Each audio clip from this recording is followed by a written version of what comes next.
네, 이어서 5번째 세션 진행하도록 하겠습니다. 디지털 트윈 기술을 활용한 스마트 전력 관리라는 주제로 LS ITC, LS 일렉트릭 박성중 매니저님의 발표가 있겠습니다. 박성중 매니저님을 무대로 모시겠습니다. 여러분 큰 박수로 맞이하여 주시기 바랍니다.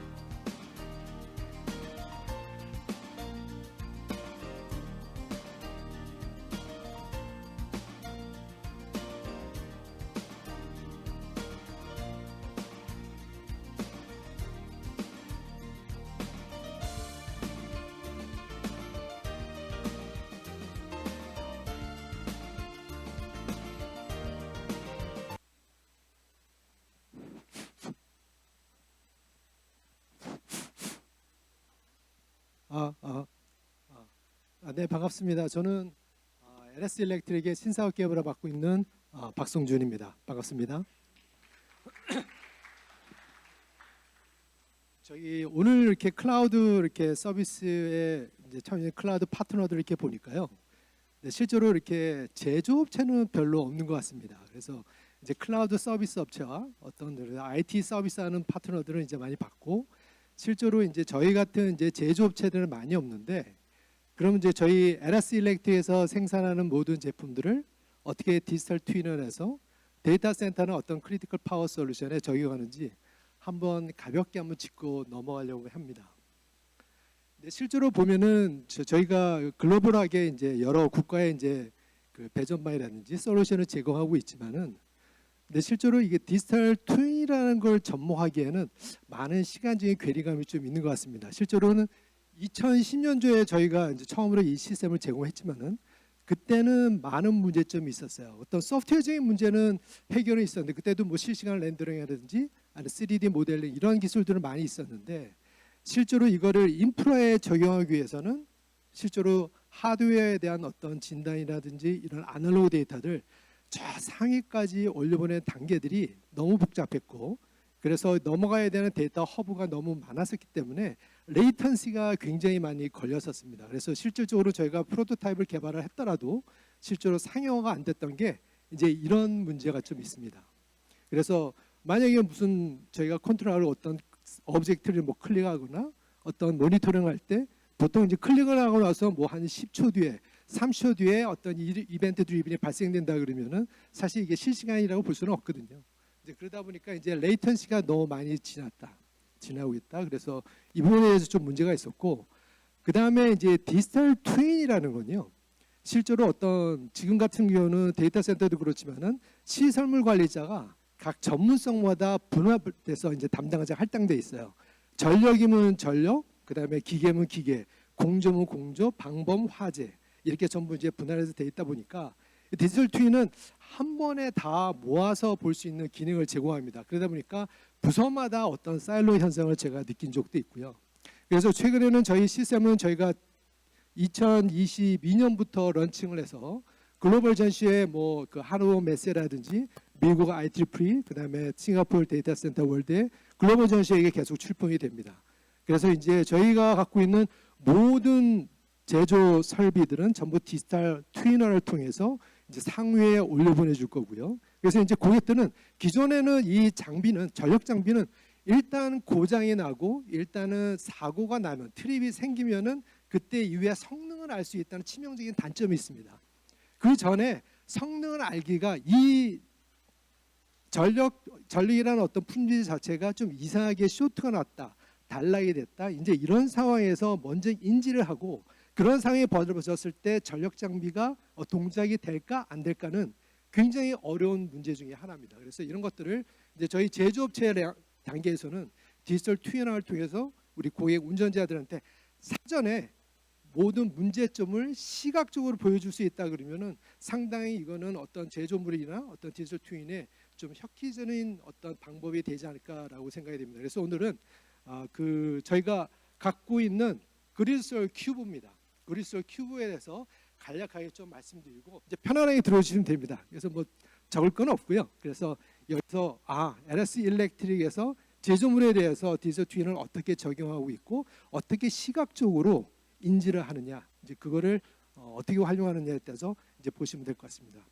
실제로 이제 저희는 그리스올 이제 그 큐브라 큐브 안에는 여러 가지 소프트웨어가 들어갑니다. 실제로 하드웨어에 대한 어떤 상태 데이터라든지 아날로그 데이터를 샘플링이 된 데이터를 주기적으로 이제 가져오고, 그다음에 어떤 경우에는 정말 문제가 생겼습니다. 이제 보통 저희가 이제 이벤트 드리븐이라는 데이터를 이제 말씀을 드리는데, 그 이벤트 드리븐을 현장에 문제가 생겼을 때 바로 올려보내서 현지에서 이제 사고 대책을 마련하고 후비 플랜을 이어갈 수 있는 어떤 훈련을 통해서 올라갈 수 있는 어떤 시스템을 이제 그려나가야 되는데요. 이거에 대해서 우리는 시스템의 SO라는 프로그램을 이제 제시를 합니다. 요즘에는 이제 저희가 2022년도에 저희가 미국의 데이터 센터, 제일 큰 데이터 센터 콜로 사업자가 있어요. 이라는 이제 회사인데, 여기에 이제 데이터 센터 전력 인프라를 저희가 공급을 했습니다. 이제 이걸 하면서 이제 저희가 이제 느낀 게 하나 있었어요. 이게 뭐냐면은 실제로 우리나라 같은 경우는 뭐 다른 제조업도 그렇지만 한국에 있는 제조업체들이 글로벌에 나가면은 상당히 인지도가 지금 현재는 좋아졌습니다. 그래서 국내 3사가 글로벌하게도 어떻게 보면 6위 안에 들어갈 정도로 굉장히 이제 잘하고 있는데, 여기서 얘기하는 어떤 제조 품질에 대한 문제는요, 저희는 이제 품질에 대한 개런티를 하기 위해서 아주 완벽한 제품을 만들려고 하는 게 저희 컨셉입니다. 근데 그 미국 업체는요, 미국의 이제 그 업체는 좀 컨셉이 좀 틀립니다. 장비는 언제든지 고장이 날 수 있다는 전제하에 출발합니다. 따라서 장비가 고장이 났을 때 후비 보호를 어떻게 하겠느냐, 이제 이런 거에 초점을 더 맞춰집니다. 그래서 좀 전에 이제 좀 이 위에 SO라는 저희가 프로그램 내이나 시퀀스에 대해서 설명을 드릴 텐데, 그때 한번 다시 한번 설명을 드리고요. 그래서 현재는 전력 관리, 디지털 트윈에 대한 전력 관리, 우리가 실제로 접목하기 힘들었던 어떤 전력 설비들, 여기 보면은 수배 전반이 될 수 있고요, 변압기가 될 수 있고, 우리 PDU가 될 수 있고, UPS가 될 수 있고, 이제 제너레이터가 될 수 있고, 이런 전력 설비들을 시각적으로 볼 수 있도록 공간 관리를 통해서 우리 운전위원한테 어떤 운전에 대한 환경을 제공해 줍니다. 근데 지금까지는요, 화면 자체가 보통 이제 스카다라는 거 많이 보셨지 않습니까? 이제 스카다 이제 일반적인 건데, 실제로 발전소라든지 변전소를 어떤 스카다로 화면을 통해서 우리가 사고의 인지나 대응을 해줄 때 스켈레톤이라는 걸 보여줍니다. 일반 뭐 단선도로 표현하고 개통도로 표현하는데, 이런 스켈레톤을 로지컬한 심볼을 사용합니다. 로지컬한 심볼이라는 건 심볼의 상태에 따라서 이게 트립이다, 온이다, 오프다, 그 다음에 여기에 어떤 문제가 있다, 이런 심볼을 사용해서 보여주는 로지컬한 그런 화면이 있는데, 이 화면을 보고 모든 감지를 하고 있습니다. 통제도 하고요. 근데 문제는 이 스카다는 보통 이제 전력 설비만 관리하는 스카다거든요. 그러면 기계도 관리할 수 있는 어떤 BMS가 있을 거고, 어떤 CCTV 또 관리하는 방범반제 시스템이 있을 거고, 그 다음에 어떤 소방반제, 이런 시스템이 이기종 시스템이 있으면 각 담당자도 별도로 있기 때문에 어떤 이게 다른 사고하고 재난사고가 바로 연동됐을 때는 이 판단의 인지를 정확하게 못하는 단점이 있어요. 그러니까 예를 들어서 얼마 전에 포항에 큰 홍수가 왔었지 않습니까? 그래서 큰 제철소에 어떤 전력 설비들이 침수가 됐어요. 근데 침수가 됐을 때 이 전력 로지컬한 환경에서는 이게 트립은 됐어요. 근데 물이 차오르면서 이게 침수가 되고 있는 상황을 모르는 겁니다. 그러면 그게 따른 대처가 안 되는 거죠. 그 다음에 모 데이터 센터가 2년 전에 한번 사고가 났습니다. 그래서 154 KV가 셧다운되는 사고가 났는데, 그 전에 조그만 UPS 1차 단에서 미세한 발열이 시작됐어요. 피복입니다. 피복이 화재가 전체로 번지기 위해서는 25분간이 지난 다음에 154가 셧다운됐어요. 그러면은 담당자는 피복이 벗기면 여기에 조그마한 화재가 생겼네. 그럼 화재가 생겼으면 바로 인지를 하고 투입돼서 구역 정지를 시켰으면 문제가 그렇게 일파만파로 번지지는 않았을 것 같다는 제 판단입니다. 근데 25분 동안 판단을 못하는 겁니다. 이게 제일 큰 단점입니다. 로지컬한 거 보면은 우리가 시기적으로 공간적으로 운전연에 대한 어떤 판단에 대한 골든타임이 지나지 않기 위해서 그 전에 판단할 수 있는 직선의 의무를 주어질 수가 없다는 겁니다. 그래서 여기에는 공간 감각이 있어야 되고요. 타 시스템 간의 이기종 간의 시스템 인터페러스에 대해서 이게 침수인지 화재인지 내지 지진인지 상황을 정확히 인지를 해야 됩니다. 그래서 이제 시스템 간의 인터페이스가 필요하고, 어떤 지금까지 로지컬한 환경보다는 피지컬한 어떤 제품의 오브젝트의 환경을 운전요원이 이제 직시를 해야 된다. 시각적으로 인지를 해야 된다. 이제 데이터만 가지고는 뭐 뉴메릭 데이터로는 의미는 없습니다. 벌써 시기가 골든타임이 지나갈 수가 있어요. 그래서 이런 거 가지고 보더라도 시각적으로 인지할 수 있는 얘기 위해서는 저희는 디지털 트윈이 이제 앞으로는 이제 대세의 기능이 되지 않을까 이제 생각이 됩니다.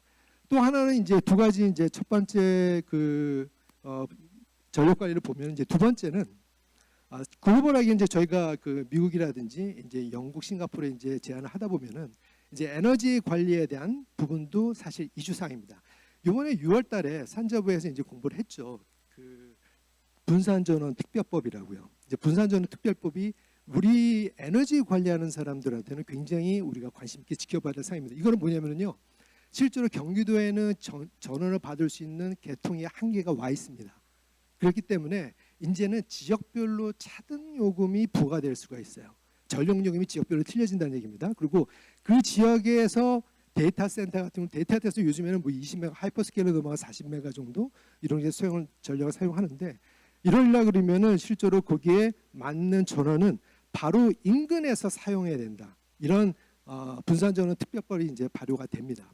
그러다 보니까 이제 데이터 센터 같은 경우는 사실 뭐 태양광 전원을 경기도에 설치한다. 이거는 좀 그 경제적으로 득실이 맞지 않습니다. 그래서 피어셀이라든지 바이오매스, 그 요즘에 뭐 이제 앞으로 간다는 뭐 SMR 이렇게 해서 실제로 데이터 센터 오너들은 실제로 자가 발전할 수 있는 부분을 항상 염두에 두고 이제 건설을 하셔야 됩니다. 신문지상이나 뉴스에 지금 요즘 많이 나오죠. AI 데이터 센터에 대해서 그럼 AI 데이터 센터는 우리 기존의 데이터 센터하고 뭐가 틀려지냐? 바로 이게 에너지와 에너지 관점에서 바로 그 지금 제일 핫한 그 모델이 엔비디아 DGX H100 모델이지 않습니까?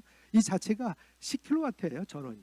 기존의 서버는 4, 5kW밖에 안 되는데 그래서 이 PDU 자체도 용량이 2배가 늘어야 되는 거고 수정용량 그에 맞게끔 이제 대속이 확대가 되는 거죠. 그래서 그 실제로 전원에 대한 어떤 디지털 트윈은 여기서 저희는 국내에서는 이제 FEMS 이쪽 기능으로도 굉장히 관심이 많고 중대재해 아까 말씀 중대재해 그다음에 FEMS가 글로벌하게 이슈 사항이 아닐까 저는 생각이 됩니다. 그래서 이 두 가지는 항상 그 계속 이제 저희가 주의 있게 봐야 될 것 같고요. 그리고 아까 시스템 간의 연관관계, 연관을 통해서 우리가 시스템에 대한 판단을 빨리 해야 된다. 사람이 일단은 시각적으로 판단하지 않고 어떤 도시 어떤 문서라든지 판단하기에는 시간이 너무 지났습니다. 그래서 사람이 인지하기 전에 이미 시스템이 타 시스템의 인터페이스가 돼서 나름 학습을 통해서 이게 어떤 사고라고 추론이 되는 어떤 그런 시스템이 조만간에 오지 않을까 생각이 됩니다. 지금 어느 정도 저희는 한 60% 정도는 이런 부분 이제 SO를 통해서 자동화됐다고 생각하거든요. 그래서 충분히 이런 것들이 이제 쌓이다 보면은 저희가 몇 년 후에는 충분히 저희가 학습된 데이터를 빅데이터로 갖지 않을까 생각이 됩니다. 그다음에 여기에 대한 이제 설비 관리, 자산 관리, 환경 관리 이제 이런 부분들이 있는데 근데 실제로 설비 관리에 대한 얘기를 들어보면요. 데이터 센터도 마찬가지로 우리 클라우드에서 제일 많이 사용하는 게 이제 서버에 대한 부하이지 않습니까? 그럼 서버에 대한 부하도 사실 에너지 소모원의 제일 큰 부하군 중에 하나인데 그러면 전력 설비는 효율성 있게 전력을 계속 공급하면 됩니다. 근데 어떻게 에너지 이피션시를 말할 수 있을까요? 그건 안 되거든요. 그러면은 지금 하고 있는 데이터 센터에는 공조부하, 서버부하, 그다음에 우리 플랜트에서는 어떤 동력부하 이런 것들에 대한 설비를 최대한으로 관리하기 위해서는 시스템과 그 BMS 시스템과 어떤 MES 그다음에 어떤 이런 디지털 트윈에 대한 큐브 이런 부분들이 시스템적으로 인터페이스가 돼야 되지 않을까 생각됩니다.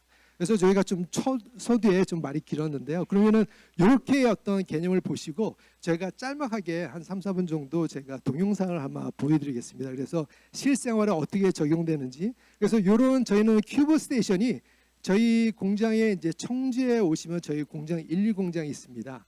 글로벌하게 지금 3조 정도, 3조 지금 올해는 이제 4조를 보고 있는데 이제 4조 정도의 어떤 매출 규모가 일어나는 메인 공장이고 이게 큐브 스테이션을 이제 정착을 해놨습니다. 올해 4월에 준공이 돼서 실제로 우리가 디지털 트윈 운영에 들어가고 있습니다.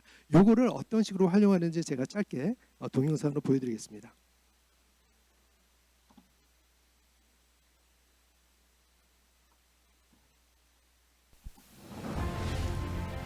우리의 산업과 생활 전반을 혁신적으로 바꿔놓을 첨단 미래 기술. LS 일렉트릭이 완성한 디지털 트윈 기반의 새로운 통합 관리 솔루션. 그리드솔 큐브를 선보입니다. 갑작스러운 화재처럼 언제든지 발생할 수 있는 위기 상황, 특히 산업 현장에서 발생할 경우 그 피해는 천문학적인 수준. 이런 상황을 빠르게 파악하고 대처하여 피해를 최소화해주는 기술이 바로 현실과 가상 세계를 연결해주는 신개념 미래 기술, 디지털 트윈.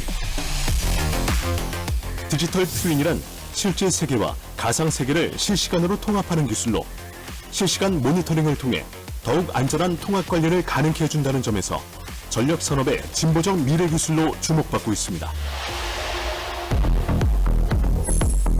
먼 미래가 아닌 바로 지금 이 순간에도 우리의 전력 산업 현장을 더욱 안전하게 지켜주고 있는 LS 일렉트릭의 그리드솔 큐브.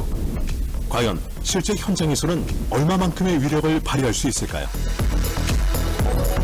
전력 설비에 문제가 발생할 경우 이상 상황에 대해 빠른 알림이 이뤄지고 해당 계통도의 설비 색상 변화를 통해 이상 상황을 보다 분명하게 파악할 수 있습니다.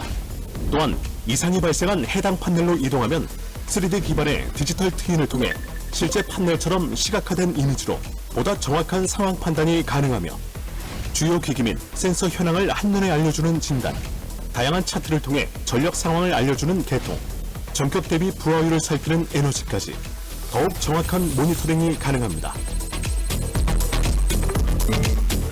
화재 발생 시에도 곧바로 알람이 가동되는데 3D로 구현된 조감도를 통해 화재가 발생한 해당 건물층에 진입하면 디지털 트윈 기술로 어떤 화재 경보기가 울리는지 빠르고 정확하게 파악할 수 있게 됩니다. 이를 바탕으로 화재가 발생한 곳에서 가장 가까운 위치의 CCTV를 자동으로 재생, 실제 현장의 화재 규모를 더욱 정확하게 파악할 수 있게 됩니다. 이렇게 빠르고 정확하게 수집된 정보를 통해 대피 방송 등의 대처 방안을 신속하게 발동시킬 수 있으며 재난 대응 프로세스를 효율적으로 운영하는 스마트 통합 재난 안전 관리가 가능해집니다.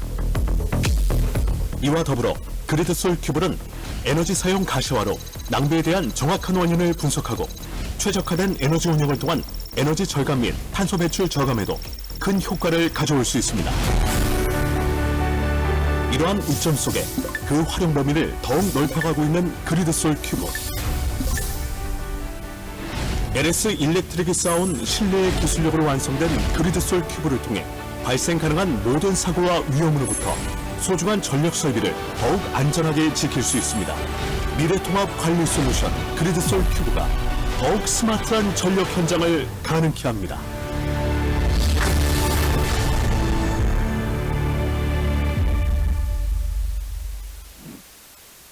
네, 여기까지입니다. 그래서 실제로 저희 쪽하고 디지털 트윈에 연결되고 관심 있으신 분들은 언제나 여기 견학 코스도 있으니까 한번 이제 방문해 주 요청을 드리면 저희가 안내를 한번 해드리겠습니다. 자, 그러면 여기서 이제 저희가 디지털 트윈은 어디서부터 이제 시작을 하냐면은 데이터 센터나 이제 플랜트나 그다음에 발전소 이런 쪽에 이제 디지털 트윈을 이제 저희 하는데요. 근데 실제로는 저희는 전체적인 외관부터 시작이 됩니다. 실제로 건물 외관부터 시작해서 건물의 총괄적인 어떤 재난이라든지 어떤 방범 방제부터 시작이 됩니다. 그래서 오른쪽에 나와 계시는 건물 전체가 디지털 트윈 자체가 됩니다. 그래서 요즘에는요, 실사 촬영이나 어떤 그 오브젝트 데이터를 그대로 활용하기 때문에 보통 저희가 이 프로젝트를 한다고 해서 저희가 별도로 3D 모델링을 하지는 않습니다. 대부분 하지 않고 어떤 실사 처리라든지 기존에 있던 빔 데이터를 그대로 활용을 합니다. 그래서 어떤 운전 요원한테 어떤 즉시적인 사고를 주기 위해서는 처음에는 이제 서머라이즈 환경을 제공합니다. 층마다 어디는 서버실, 어디는 전력실, 어디는 전기실 이런 식으로 해서 어떤 서머리를 제공해 주고요. 그 서머리에 대해서 만약 빨간색으로 이제 적시로 알람이 인지가 되면은 바로 그 안에 이제 디지털 변전소가 이제 나오게 됩니다. 이 디지털 변전소는 어떤 구성이라든지 어떤 이 판넬들이 동일하게 구성이 됩니다. 저희는 이미 그 캠 시스템을 통해서 3D 프로디 엔지니어를 통해서 전부 3D로 오브젝트화돼 있습니다. 된 데이터가 고객한테 이제 그 전달이 되기 때문에 그 전에 이미 저는 3D 데이터를 갖고 있습니다. 겉 레이아웃뿐만 아니라 속에 들어가는 컴포넌트뿐만 아니라 우리가 조작되는 어떤 세부적인 오퍼레이션 매뉴얼까지 전부 3D로 구축이 되어 있습니다. 그래서 이런 데이터를 활용하게 되면은 실제로 디지털 변전소는 이렇게 쉽게 구축할 수 있고요. 통상적으로 전기 실환은 이제 그 짧게 구축하지만 지금 현재는 저희가 그 개발기라든지 어떤 효율성을 통해서 지금 6개월 만에 시셀 어떤 전체적인 건물은 6개월 만에 끝날 수 있도록 이렇게 지금 저희가 솔루션을 확보하고 있습니다. 더군다나 이제 이 부분에 대해서는 어떤 화재 이딴 부분에서는 어떤 전력 이 판넬에 대한 부분들이요. 실제로 여기는 들어가시면은 보통 안 됩니다. 일반 여기는 제구이고요. 일반 인을 접근하지 못하는 위험적이기 때문에 사실 우리가 중대재해 솔루션이라는 것도 아까 전편에서 이제 설명을 드렸듯이 한 명의 사상자라든지 이제 나오게 되면은 최고 대표들이 형사 고발을 당할 수가 있어요. 그 때문에 그때 이제 저희가 경감받을 수 있는 분야가 최고 대표가 충분히 교육을 했거나 또 이거를 방지할 수 있는 솔루션이 구비가 되면은 경감받을 수 있습니다. 그래서 이게 그 시세입니다. 지금 같은 경우는 순환보증이나 순환 순찰을 통해서 매일 12시간마다 6시간 돌면서 순찰을 하곤 합니다. 사실 여기는 고압이 흘러가는 위험설비이기 때문에 쉽게 접근하면 사실은 안 됩니다. 근데 저희는 품질이나 이런 것 때문에 운전 요원들은 실제로 들어갈 수 있거든요. 그럼 만약에 이 환경을 그대로 디지털 트윈화해서 운전 요원에 제시해 주셨다 그러면은 순환 순찰을 대체를 할 수 있는 겁니다. 그래서 거기까지 저희가 그 배전반 내부 안쪽이라든지 외부까지 전부 디지털 트윈화를 합니다. 더군다나 또 하나는 어떤 그 허가받지 않은 사람의 어떤 유지보수 작업이라든지 그다음에 이런 부분 작업 일지가 전부 레코딩이 돼서 이런 부분들을 인지할 수 있다 그러면 이것 또한 저희가 재난 방지를 방지할 수 있는 교육의 자료로 활용할 수가 있거든요. 또 하나는 이제 배터리 부분.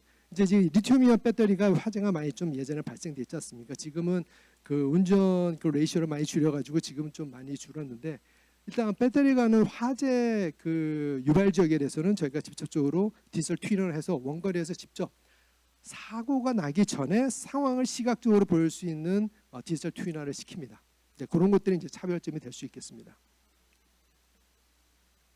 그다음에 에너지 사용인데요. 사실 그렇게 아까도 전에 말씀드린 공조부하라는 건 사실 우리가 데이터 센터 할 때 PUE라는 단어를 많이 쓰지 않습니까? 전체 그 시스템 중에 서버가 사용하는 게 전체 몇 프로냐? 이제 이게 이제 PUE인데 그러려 그러면은 전체 사용하는 부하는 서버 부하고 공조 부하가 크습니다.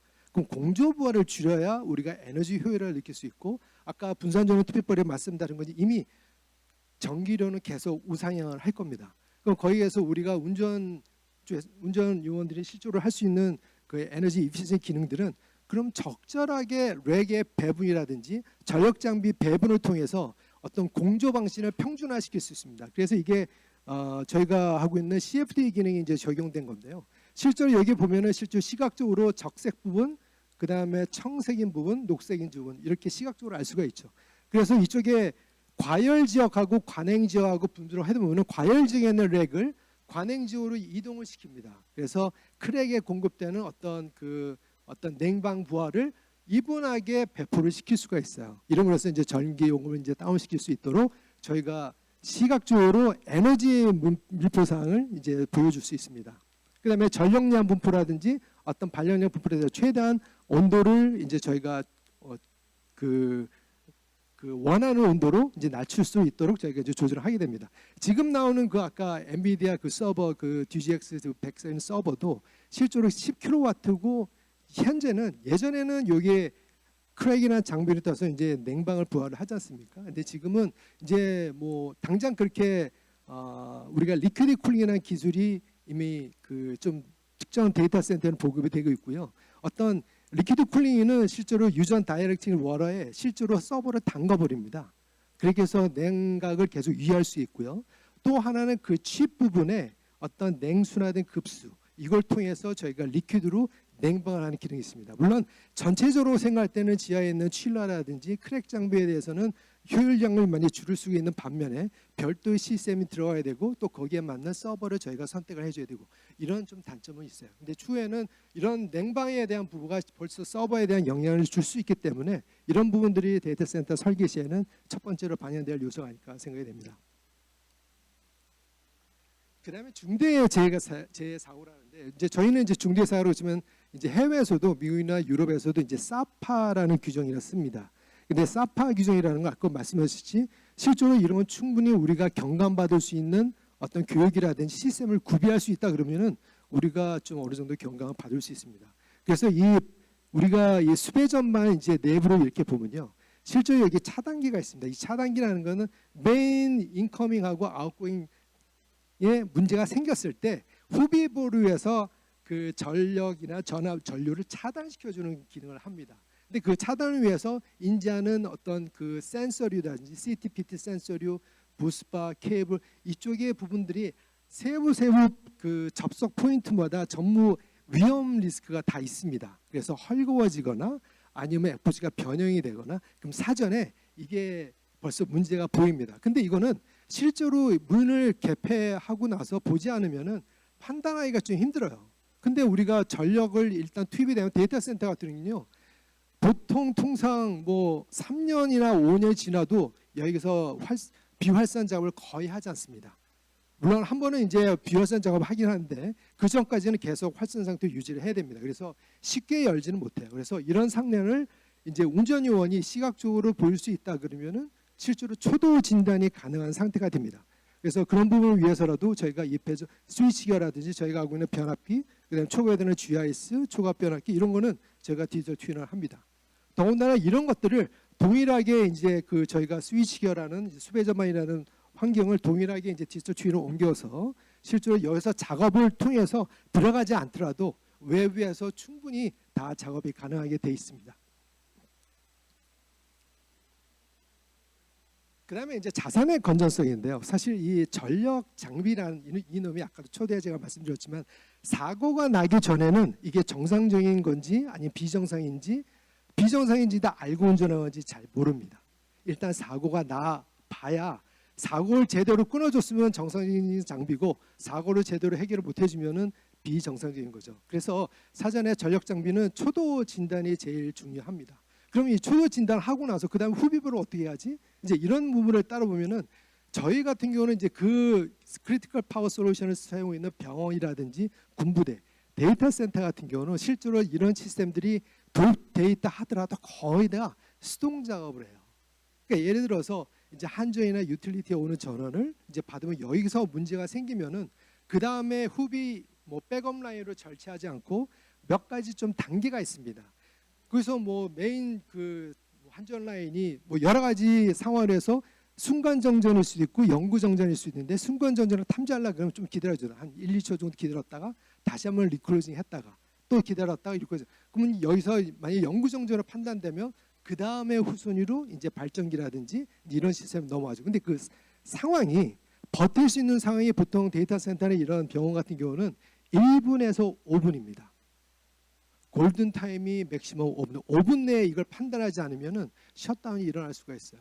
그럼 콜로 사업자들은 고객들한테 내는 과구금을 전부 내야 되고 피해 보상도 해야 되고 그러한 컨시퀀셜 데미지가 굉장히 좀 커지는 반면에 그래서 만약에 한전 라인이 죽었을 때 우리가 후비 계통을 어떻게 자동적으로 세야 되지? 이런 룰을 전부 시나리오를 잡습니다. 이제 저희가 이걸 SO라 그러는데 시나리오를 잡은 다음에 이것대로 행동하려면 굉장히 많은 시나리오가 나올 수 있는 거고 그럼 시나리오 중에서도 인간이 판단할 수 있는 건 몇 개 안 됩니다. 실제로 사고 상황이 발생이 되면요. 저희는 이제 이런 전력 설비를 많이 하기 때문에 유지보수 현장이나 사고 현장에 많이 가면은 이미 이거는 사람이 작업을 조치하기 전에 이미 다 큰 사고로 확대된 다음입니다. 순간적으로 벌써 사고가 확대가 됩니다.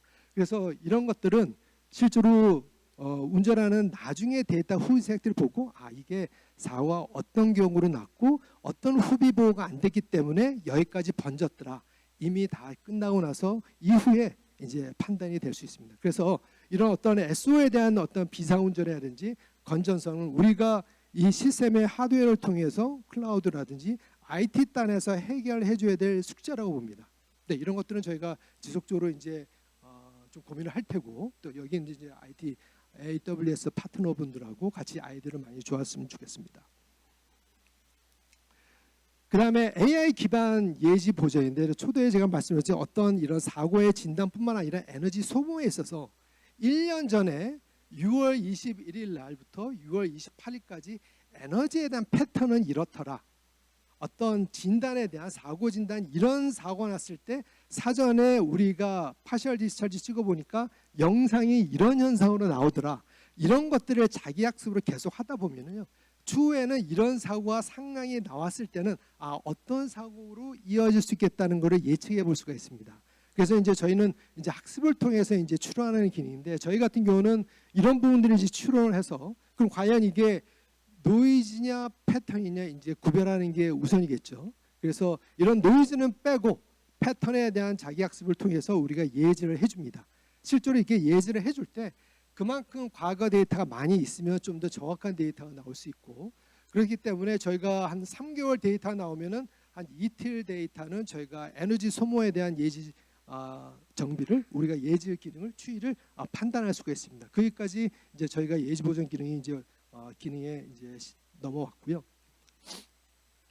그다음에 이제 아까 이제 이전에 말씀드린 통화 시스템 관리에서 저희가 이기종에 있어야 되는 시스템, 어떤 빌딩에 관련돼서 잠시만요. 어떤 빌딩에 관련된 냉난방 공조라든지 CCTV 이런 부분들하고 전력하고 반드시 인터페이스돼서 하나의 시스템으로 유기적으로 연결돼야 운전위원들이 그 제한된 시간 내에 판단을 내릴 수가 있습니다. 더군다나 이제 파워, 이제 전력 관리, 그 다음에 에너지 전력 사용에 대한 어떤 보고 기능, 이제 이런 것들이 이제 여기에 통합이 이제 되고요. 근데 실제로 이거는 이제 RTLS라는 기능인데, 실제로 뭐 데이터 센터 이런 데 가면은 비허가 작업자들이 허가 받지 않은 지역에 들어가는 경우가 많습니다. 그래서 이런 부분들에 대한 어떤 사전의 교육이라든지 그다음에 방지를 하기 위해서는 각 사람 유주의 그 운전요원들 전부 비컨택을 나눠줍니다. 그럼 이 운전요원이 어디를 가서 방문을 하고 또 어디를 지금 현재 있고 또 이분들이 어떤 작업을 받는지에 전부 레코딩이 됩니다. 그래서 사전에 이런 모든 활동들이 레코딩을 되면은 저희가 훈련의 데이터로서 저희가 활용할 수가 있게 됩니다. 그래서 이제 저희가 이제 공장에, 저희 청주 같은 경우는 이제 공장의 이런 시스템에 대해서 이게 보면은 이제 어떤 시스템에 대한 그 전체적인 이제 수정 계통, 그다음에 각 공장의 전력 소모율, 그다음에 그 각 여기에 스몰 미니 내비게이터를 통해서 각 설비별로 어떤 단위 공정별로 이동이 가능하고요. 그다음에 그 펨스 시스템을 통해서 에너지에 대한 사용 밀도, 이런 것들 저희가 한 화면에 전부 보여줄 수가 있습니다. 그다음에 여기에 어떤 아까 개통도와 디지털 트윈, 로지컬한 화면과 피지컬한 화면이 이어져야 어떤 운전연한의 공간감을 줄 수 있고 실제로 바로 인지를 하고 현장에 급파돼서 조치할 수 있도록 이런 환경이 지어지고요. 그다음에 전력 상용들이 전부 디지털 트윈을 통해서 현지에 박파되지 않더라도 원글에서 사용할 수 있는 이점이 있습니다. 그다음에 데이터 센터입니다. 그래서 데이터 센터 같은 경우는 실제로 이제 그 어떤 부지부터 시작해서 빌딩, 그다음 층별, 그다음에 룸별로 들어가면 설비에 대한 유역, 전력뿐만 아니라 기계 공조, 이런 부분에 대한 성격이라든지 어떤 예비 정도를 저희가 시각적으로 운전요원들한테 이제 제공해 줄 수가 있습니다. 그다음에 아까 처음에 보여드렸던 어떤 빌딩에 대한 관리, 이제 이런 부분이 있을 수 있고요. 그다음에 이제 저희가 저희가 이 디지털 트윈을 이제 저희가 실제 하는데 제일 어려운 점이 뭐냐면은, 사실 디지털 트윈이라는 거는 모든 한 피지컬한 데이터가 샘플링 되다 보면 밀리세컨드 단위로 수많은 데이터가 올라오게 됩니다. 그럼 아무리 저희가 괜찮은 뭐 6185 프로토콜을 쓰든 모드버스 프로토콜을 쓰든 물리적인 한계가 있거든요. 그러면 필요한 데이터가 필요한 때에 필요한 양만큼 올라오는 게 저는 정답이라고 봅니다. 근데 그런 것들을 제조자인 저희가 이제 판단을 하고 그래서 최적의 시스템을 만들어내는 거죠. 그래서 이 디지털 트윈의 성공 여부는 실제로 너무 욕심을 내는 것보다는 정말 필요할 때 중대 재해 관련된 요소들만 보겠다. 그에 해당되는 컨트롤을 제때 적시하겠다. 이런 어떤 저희가 목표감만 있다 그러면은 전 성공을 할 수 있다고 봅니다. 자, 이상 여기까지 뭐 말씀을 드리고요. 뭐 자세한 사항은 우리 LSITC하고 저희한테 연락을 주시면 상세하게 답변을 드리겠습니다. 네, 이상 감사합니다.